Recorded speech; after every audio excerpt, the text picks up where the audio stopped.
I had to reread that again. We see, whoa, bugs alive. What the hell's that? It says cults. CULTS. So, we should start, shouldn't we? Start what? Have we got to be normal? We've got to be normal. So, I mean, hello and welcome to what is...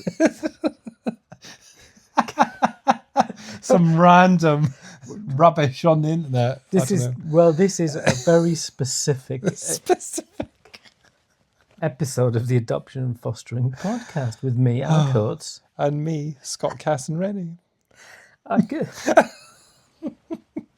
can strongly advise that people go onto YouTube. Yeah, if you're listening to this, it's probably a better idea that you maybe watch the video, or at least go to our Facebook page, the ANF podcast, and see an image of where we are. Where are we, Scott? We're in bed. As per Eric and Ernie. We're doing an Eric and Ernie skit. We were just bored, weren't we? Well, we just came up with the idea because obviously we've been together the last couple of days. What has been wild. Absolutely. Wild? Mental? Wild, yeah. I don't know what you'd call it. No. So we so this is I guess we're in Ireland. We're doing we are in Ireland. We're in Ireland. We are in Ireland, absolutely. And so we are post the FASD Ireland inaugural conference. Yeah. So Scott, feedback, why did you do a conference?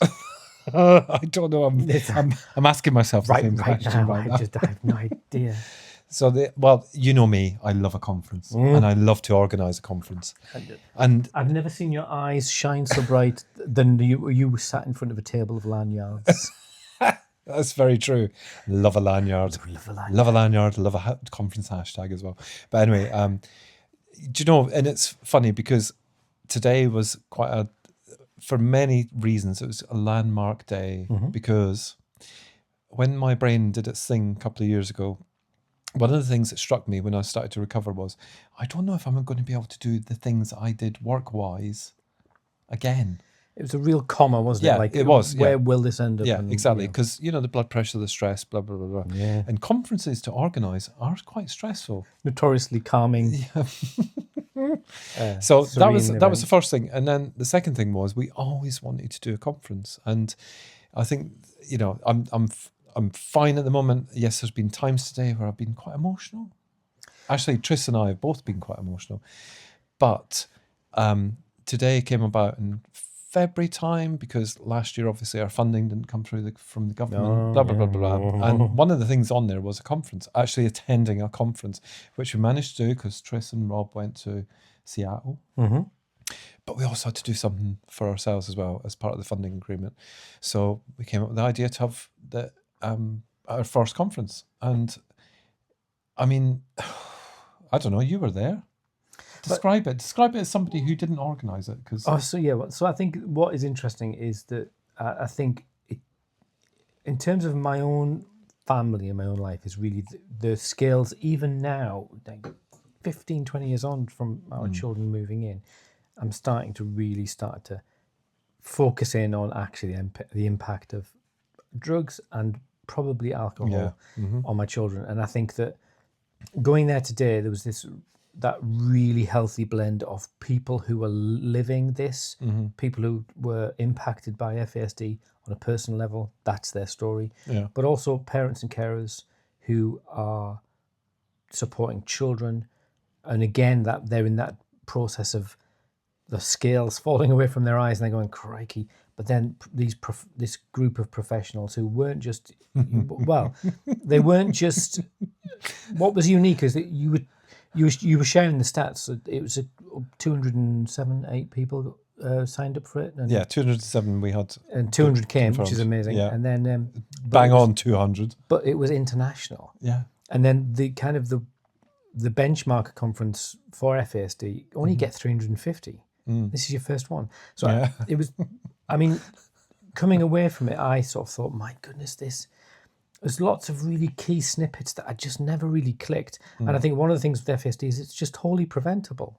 Yeah. It's it's like a medically preventable issue, and in terms of things like when you've got, as a community, adoption, fostering, and kinship, we've got children with such complex needs, and oftentimes there's so much uncertainty about what those needs are. But something like FASD we're at a stage now where we can diagnose it. It's not 15, 20 years ago, you were going, well, maybe. Is it this? And now we're at a position where we can go, no, this is FASD. And that is so different to something like ADHD, where you've got a checklist and it's like, oh, yeah, you meet the checklist. FASD is very different. So I thought it was just fantastic. I'm prattling on. But, no, you're not. How very dare you. And I just thought that is just amazing, actually, because this is transformative. And I think when you've got statistics like 75% of children who've been through the foster care system would likely get a diagnosis. Yeah. You got flames and brimstone. We're missing a trick here. Yeah. And I mean, we actually had some friends of the show there today as well, which was very bizarre because we're in a different country. I don't like it. And they came. And you don't like it? No, I don't like it. So we spoke to Anna Webster. They were lovely, but I don't Anna like Webster, as an example. We spoke to her, 6 weeks ago? Yeah. And she was there today. Yeah. And she, we had, sadly, one of our research panel contributors had to duck out due to a death in family. And I emailed Anna yesterday afternoon and said, Anna, you're coming to this conference. Would you mind just taking part in our research conference? She said, yes, I would. So she was there. She was, and she's amazing. Very good. She's so nice. She's so lovely. Yeah. And then we had tall. Susie. Yeah, very tall. Yes, For a like lady. 6 foot. She wasn't that tall. She was. Well, she was. Well, Anyway. she had heels on. She said she had heels on as well. True. Same height as me, and I'm 6 foot. But anyway, and Susie James as well, who we had on and conversations. Ali, or you did, yeah. Ali Brown. Brown. We've had on. Ali Brown. This was like an old reunion. Yeah, Ali Brown facilitated the Experts by Experience panel, which I feel like I segued into that because nice. Damn, you're good. Do you know, when we first started to organise it, my big thing was about that experiencing. And what we have noted, and it's really, I think it's a really important point to make, because in Ireland, people are unaware of FASD, whether it's through diagnosis, non-diagnosis, all that sort of stuff. People aren't aware. And people coming forward to be there. We had 12 people today who indicated they may have or they have been diagnosed with FASD. 12 people in an audience of 207. So getting people's experiences, stories is difficult, right? And it was recognised through the research presentation and the panel. Getting people to engage with research in Ireland is very difficult because people aren't aware that they have it, and yet we know this estimated prevalence is maximum 7.4%, or whatever the kind of figure was, and that just struck me that and I think that that experience was the thing du jour today. Get you? It was just the thing that Yeah, but I mean, it made me think about there's a conference in the UK, isn't there, in a couple of weeks? Yes, Salford University. Yep. Tickets are still available, apparently. I'm not going because I'm not allowed out of the country. But I'm not going because you didn't know it was on. I didn't know it was on. Honestly, I don't know that I'm we did Salford a couple of years ago. Oh, I've moved house, Scott. Yeah, but we did Salford a couple of years ago. Oh, yeah. We did. I remember that. Mrs. C was there. Yeah. We stayed in the hotel. That was the first time I met Mrs. C, actually. There you go. That's years ago that we were so young and happy. So young. Not fresh-faced. Yeah, not grey. Yeah. It's been an incredible day, and so I would encourage people, if they get access to the resources. So yes, they can. Nice. See what I did can. there? Oh, I swear, you're just amazing. Damn, I'm on fire. They won't be available for a few days. Just to be very clear. I said the man in bed with wine. I think I need to have the weekend. So today it's Thursday night. By the end of next week, yes, they will be available. They'll be available online, people. If you want to know what went on in that conference, www.fasdireland.ie. However, so that'll be audio people can get, but also there'll be audio, there'll be visual. Oh, la-di-da. We had such an amazing audiovisual person today. He was just brilliant. Thank you for that, Al. I really Where you appreciate pay it. for what you get. Yeah, we paid nothing, so don't who knows how it's going to The audio is good, but the visual is a new medium for me, as you people can tell. But the slides will be on there. There will be photographs. There will be transcripts of conversations. There will be speeches. The whole thing. It'll all be on there. And what I mean, we had somebody from the Ascension Islands. They travelled 24 hours to come and do a presentation. He didn't come from the Ascension Island. They did. No, he didn't. He came from Reunion. Where's that? Is that not the Ascension Islands? It's a different ocean. Oh, I don't know. Okay. Anyway, it's a French dominion. Reunion Islands. They came from. It took them 24 hours to get to us. Yeah, one's the Indian Ocean. One's the Atlantic. I don't know. My geography's terrible. Details, schmeetails. I know. I just know you're an hour away, and that's all I need to know. Yeah. But anyway, and did a presentation about He was great. Yes. He was Dr. Denis Lamblin. He's a paediatrician. He was cracking. And we had a French MP. Yeah, I was in that session.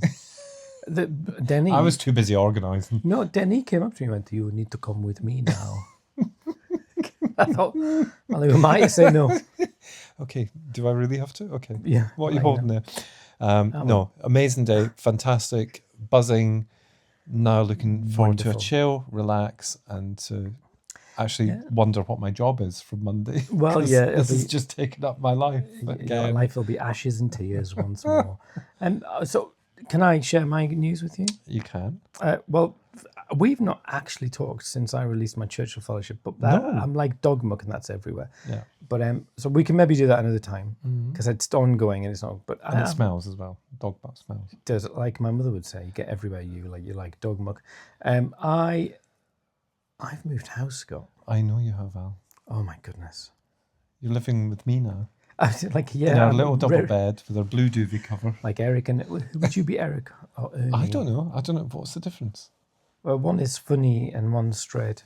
Oh, so there you go. Then you've answered your own question. Oh, we're on fire. It's a straight man, but So I'm Ernie and you're Eric. I feel slightly disappointed with that. Please watch the video. It's on YouTube. Please watch the video. Yeah, because you won't get it if you don't watch it. No, you won't get it. Yeah. And so we moved. It's just been amazing because So in the midst of all that, so we've got rid of lots of children. That sounds terrible. We've cast them off aside. Cast them aside. So we've moved to a slightly peculiar house, but it's got less rooms. I mean, we're the only people I know that downsizes to a 4-bedroom house. I don't know. Actually, it's a 5-bedroom. Oh God. So it's much smaller, but we've got fewer rooms, but bigger. And but what is just really odd. So Anne, who in Wheelie Anne, Queenie. That's what you used to call her when we first started this. Yeah, Queenie. Queenie's moved out. She's gone to somewhere else, and so it's Paul and me and the kid. And honestly, we haven't. The drama's removed from our lives. It was 10 days in now, and I'm not sure what we're going to do. We're not sure what we're going to do ourselves. I've not even been home 10 days. I've slept in for 3 nights. You've not even been there, really, have you? No. And what's interesting is you haven't cast your children off. It's just they've grown up, and they've gone off to do their own thing. Some of them. You're still there. And I mean, I know that your previous house, it was actually, that's when we first started to talk. 2015. Was when you moved there. Yeah, it will be, won't it? Yeah, so it's 10 years ago. So we've been friends for 10 years. Oh, crikey, we should have a drink. We should. Cheers. We should cheers that. Yeah, cheers. So it's about 10 years that we've been friends. And I think when I first think back to why you moved there. Yeah. Because. Well, it's a very good point because I think that, and this is reflective of our community, is that our houses, they're tools to serve our families. Yeah. And we moved out of out of the town into the rural area just so our kids couldn't escape into the estates because they'd started to at 10. And we built a house that had sort of like a land moat. Yeah. You couldn't get anywhere unless you got a lift, or you couldn't. It's too far to walk, and they wouldn't walk. But then once they moved out, it sort of became quite isolating. But to be honest with you, just a really unhappy house. That sounds really terrible and really dramatic. I totally. I mean, when we sold up in England, the reason we sold up was because it felt like trauma was coming out the walls. Yeah, and it really did. No. And I'm not saying that this place hasn't had its moments, Tiffs. but when we moved, and I mean, you can't just move for the sake of trauma. Yeah. I mean, you could, If you, but but you can't just apportion the blame to the house or the, whatever. But I think that there is something in the memories and the impact that, seeing maybe a wall that you may have had to plaster over because someone's punched it, or stuff like that. I think that does have an impact on you. So it's always there. You pass it every day, 3 times a day. No, I really think I think it's really important psychologically, and the minute I started to think about it, I thought, oh crikey, I remember that wall. I got pinned against that wall by my throat, and I remember that where I had to pull a child off another child, and that I remember where I was stood when I heard that news or got that phone call, and I think that. I mean, I don't want to be overly dramatic, but I think that a lot of families who are living with challenging behaviour, the trauma is just so part of everyone's experience of family life that when you remove this sponge of a house. So moving to our new home, within seconds, Paul and I said, oh, this feels like a home. Whereas I remember the first night we slept in the last house and we went, we don't want to be here, but we need to be here for our kids' sake. Not never happy. I mean, you knew it. There's lots of things about it that were amazing. Yeah. But it never felt like a home. It felt like a safe place. Okay. I had a land mode. So I think, and it was interesting putting that on. I got loads of messages because I think I made a mal comment on social media, and people just going yes, and then sharing sort of specific stories. Totally agree. Yeah. So, and you did a decade in that place. That's 10-year plan. Yeah. Absolutely. Yeah. I know. It was literally said a 10-year because I said I can't live near. I have a 3-day plan.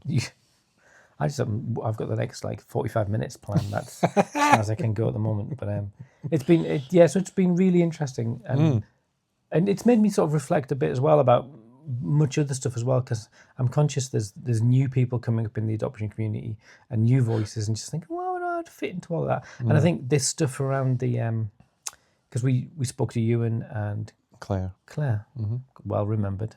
I was reaching there slightly, and I thought, that I don't know whether you saw any of the socials, but they had an amazing event. They did, and I take back everything that I said. And so you should. When that email came through, and I was like, "What's this? How are they going to do that?" Blah, blah. No, it's clearly having an impact, and it seems to me that everybody's getting on board with it as well. And clearly, I would be on board with it if I was there. I'm not there, so I can't really be on board with something that I can't take part in physically, but online I'm trying. But I also think there's a case, because my children are not accessing it now. No. My daughter's not 13. She doesn't, she's not part of that stuff. So I think there's an element of people who got to run with it. But I do think it's interesting, because I was thinking, well, are we and this is maybe aggrandizing and absolutely delusional, but I think that in some ways we are a voice in this community. So we've got to, absolutely. I think we have to have a comment, but I don't think we're necessarily the people to drive it forward. No. But I've seen counter voices, and I've maybe been part of that counter voice. So it's interesting stuff. Ooh. Well, I saw an event today where, again, it's difficult to see people who I know are making a really healthy profit out of it. Yes. And that was one thing, and I'm biting my tongue, thinking, I know that the costs you're charging are always over and above. You are always having a match fund. Yeah. Is it worth it? So I think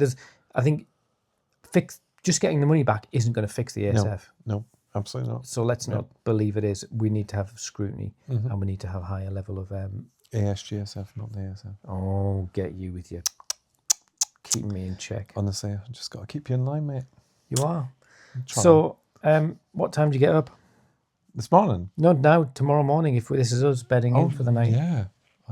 What time is our taxi? Sorry, what time is the chauffeur? The chauffeur. The chauffeur. I don't know. No, I mean, are we, because I'm quite comfy. Yeah, I'm quite comfy as well, and I'm totally comfortable in my own sexuality as well, so don't worry. I might have to take my jeans off, though, because I'm starting to sweat. I'm lathered in it, yeah. I don't know, but you're going back to the UK tomorrow, and I'm going to climb into my box, pull the lid down for the weekend. I'm building an office. I'm going to build. Oh yes, I can't wait to see what that looks like. Oh, and because we talked the other day, didn't we? We won't say which podcast for, because we said we weren't going to address the fact that you moved, but you showed me, and it's just boxes. It's a wall of boxes. Yes, that's true. Is that stuff that Mrs. C has left alone? Did you say to her, please do not touch this? Yeah, we have had fallings out already because she said she's like got opinions. So I have had. Has she? No. I know. Wow, how Good dare grief, she? what a How rude of her. Terribly modern world. Next, she'll be wanting to vote. And wear trousers. Wear trousers. And oh dear. And so it's really interesting because it's like what is really interesting, and this is maybe me thinking about my future life, and I think it is odd because adoption has defined so much of my last 25 years. And so probably like you, the huge portion of your adult life, adoption, and then my children, rightly so, but then the wider community. I'm thinking about what I want to do for I'm 53, and I thought, what am I going to do for the next 20 years? And so part of having this little base that I want to, I want to, I don't know, I've got plans and hopes, and it's bigger than your last man cave, let's be honest. Oh, it's a proper room. It's proper, rather than the front door. Oh yeah. That, that was, you kind of stuffed yourself into. But I really liked that. It was nice, actually. I enjoyed sitting in there. But then, all is not what you think or what you see. Because right down here at the side of the bed is all my laundry from the last 3 months. You can see it on there. Can you see it? You can see it on the camera. So you can see all the rubbish that's down the side of the bed. Absolutely flipping there. Yeah, absolutely. It's because we've got a house full, because obviously today happened, and there's a lot of people. It's a lot of people. It's like a knocking shop in here tonight. Honestly. Oh, do you know some? I mean, I guess you've heard worse today. Things that would make pirates blush. The thing that I'm sort of been toying with is in terms of my social work registration. If you read through the list of things that you can be struck off the list, and I would recommend, if anyone is ever bored, are you texting? Yeah, I'm just texting. Right, if you're ever bored, go onto the Social Work England register and look for reasons why people have been struck off. Oh, you talked about this before. Yeah, so go there. But I'm wondering whether I will be bringing social work into disrepute by podcasting with you in a double bed. Probably not. We've done podcasts on consensual non-monogamy. Well, that's true. Yeah, but there's no photographs. No, but there will be in a minute.